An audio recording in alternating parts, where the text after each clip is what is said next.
Yable al National Chairperson del Parish Pastoral Council for Responsible Voting o PPCRV, Ambassador Henrietta T. De Villa, kay takedaya como un negosyo er eleksyon na pais y este por causa con el pobreza.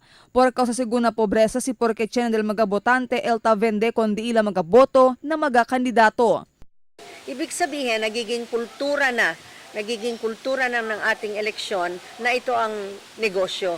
You know, yung parang it's a business transaction, which is sad because that kills democracy and also kills faith of the people in elections.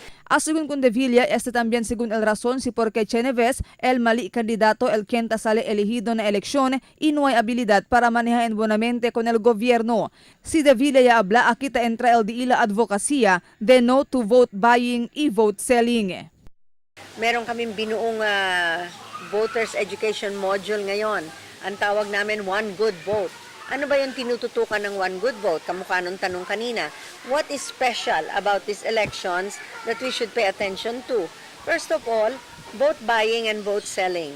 Kasi no matter kung ano man yung reforma na ginagawa natin sa electoral process, kahit iniba natin from manual to automated, na talaga naman yung automated, halos walang puang para mandaya. Kasi machines don't cheat people do cheat.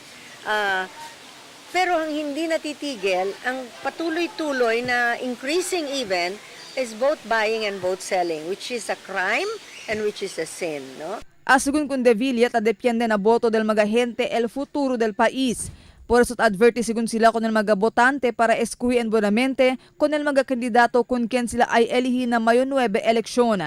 Tatya naman según mga insidente de vote buying y vote selling kada eleksyon na pais, grande syempre según el confianza del PPCRV con el mga botante na pais. Tinututukan din natin ang mga botante na magkaroon ng pamamaraan to process their selection of candidates. Hindi yung basta naisipan, o basta popular ito, o basta ito yung kilala, wala na yung hindi na pinapadaan sa proseso, no? Kaya kailangan padaanin sa proseso, yung proseso namin, KKK, pag-aralan ng karakter, ang kakayanan at katapatan. El PPCRV es un non-government organization que tavisya con el andanza del eleksyon na pais. Marifita Mayo, Dateline Zamboanga.